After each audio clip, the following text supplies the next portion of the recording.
So there's that Morley event, my son being born. The other event that really changed me was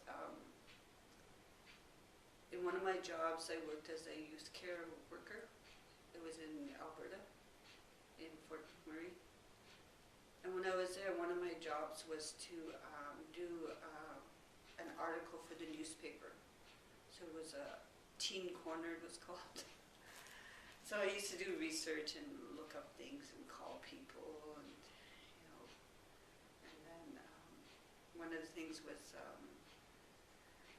the youth wanted to know where there were travel opportunities. So I started looking up travel opportunities for youth, and I learned about Canada World Youth, Team of Vic, Canadian Crossroads, and I started reading the Canadian Crossroads information. I thought, geez, I could apply for this.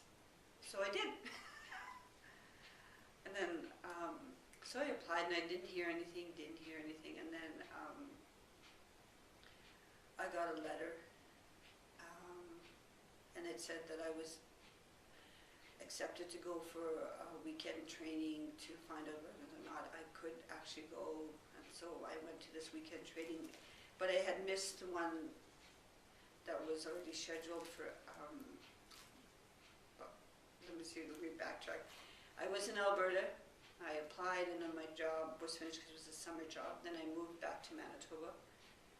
And when I was in Manitoba, I didn't hear anything, so I thought, well, I'll just call the center. And they said, oh, you didn't get our letter. And I said, no, because I moved and I forgot to tell you. So they said, well, we have accepted your application, but you've already missed the weekend training. I said, well, is there any other place I can go? And he goes, well, the next one is in Saskatchewan, which is in 2 days.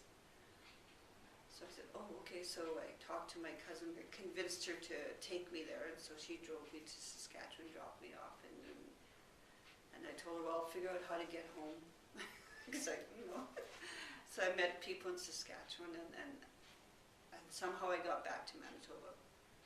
I can't even remember, it was so long ago. And so I went for that weekend, met a bunch of people from Saskatchewan. And then, so that first part is just to see what kind of person you are, whether or not you have the character to go overseas, and so I guess I passed that. And then the next is another session you go to, and so that one teaches you more about how to live overseas and what's culture shock and cultural awareness. So I went to that, and then they send you a letter. So it's a whole year process. And so in the last year I got the letter saying that I was going overseas. And I remember driving down Portage Avenue with my cousin, and I got the letter and I was reading it. I said, oh, I'm going to Fiji, I'm going to Fiji. And she goes, where's Fiji? And I said, I don't know, but I'm going. I was so excited. And so I quickly looked up stuff and read stuff, of course. I did some research, and so when I was 22 when I went overseas, and I have never been on a plane before this, and so here I was living in Winnipeg for not very long, maybe 2 or 3 months by then, and then I was scheduled to go to Toronto to they do an orientation. There's a massive orientation. There's like 300 people, and you meet all these, really interesting people that are just so dynamic and great. And I was still at this point, I was 22 and thinking, holy smokes, how did I get myself into this? Like, what the heck am I doing here? These people are like so great, and I'm just this mousy little kid. So, but I said, okay, I'm meant to do this, so I'll just have to go with it. So I went, and I remember going to the airport in Winnipeg, and then I hopped on a plane. It was my first time on a big plane, or even on a plane in general. And then I went to Toronto, in this massive city, and I arrived there myself, and trying to figure out how to, negotiate the big city. And so I finally found my way to where I was supposed to be, and then I got there, and then we spent the weekend there, and then we what they did was each day different people would be leaving to their trips, and then you would do more orientation work and more group work and different games. So it was just a totally different experience from something I've ever seen or done. And so the guy dropped us off at the airport. There was two of us that were going to Fiji, and the other person that I went with, she had just met a boyfriend, and so she was busy with her boyfriend. And so I remember sitting at the airport myself, and because this other woman was busy, and then I sat there, and because I was by myself, I was thinking, well, maybe I shouldn't go. And then this French guy came and he sat beside me, and he said, hi. I said, hi. He said, you look scared. I said, I am scared. And so he talked to me, and he said, so what are you scared about? And I said, well, I'm going overseas for this program. And I explained to him, and he goes, well, he said, just go. And I said, well, I don't know if I should, because I feel like he goes, well, it'll be a good experience, and just go. So he sat there with me for like 2 hours, because you have to wait 2 hours to go overseas. And when I think about it, I think like he was my angel, because he sat there with me and he didn't leave my side, and he just kept talking to me. And this guy didn't know me from a hole in the wall, but he took the time to sit there and be with me, because he knew that I was scared, right? And so I thought, wow. So to me, that's like another thing I think about, like how people go out of their way to try and help other people, even if they don't know them, but they know that it's something good to do. And so I did go overseas. I spent 10 months in Fiji, and I was teaching young kids English for pre-kindergarten, and I have lots of funny stories to tell when I was there. When I was there, like here in Canada, when I lived here, people, they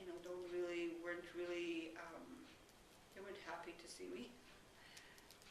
And so when I went to Fiji, I had the same experience, but only for a short time. When I first went to the class, the kids were scared to see me because, for them I was white, because my skin was much whiter than theirs, and my hair was long. I had long hair, and I had glasses. And for the Fijians, they're dark skinned and they have kinky hair, and they don't wear glasses. But so for them, I was kind of like a stranger, and I was in a small community. It was called Waikumbu, and it was a population of like maybe 40 people. So it was a very small village, and the kids, lots of little kids, and so for 2 weeks they didn't come to class because they were scared of me. So I would just come every day and sit there and wait for them. So finally they started coming. One of the little kids started talking to me, and then before you know it, they were fine with me. Then the next couple of months, every day they'd come to school, and we just mostly sing songs, because it was not a very wealthy place, and so when the kids were there, we didn't have like paper or pencil or anything, so a lot of things I did were just songs, so they could learn English, so they could go to school in the town. So that was my job. And then my other job was, as I got to know the community, the women wanted to know about exercise, so I started teaching a women's exercise class, because I was really into exercising way back then, not as much as I am today. So I started teaching a women's exercise class, but it's not like the way you imagine it to be.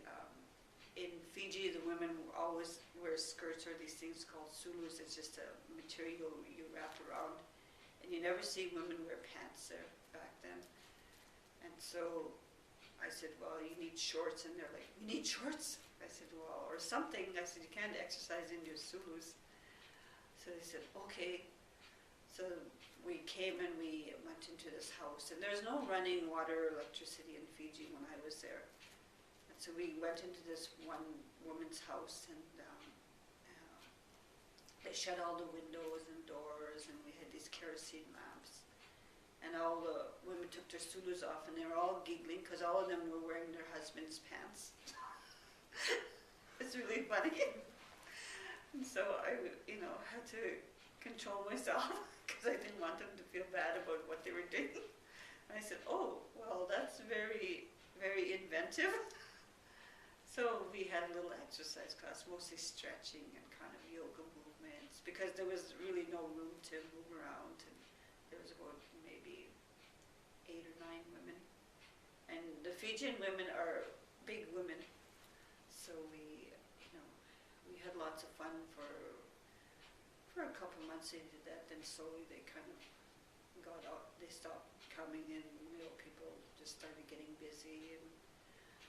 But it was fun while it lasted, and then the kids, I taught the kids, and after my project was finished, I traveled around the islands for a couple months, and then I went to New Zealand and traveled around there, and came back to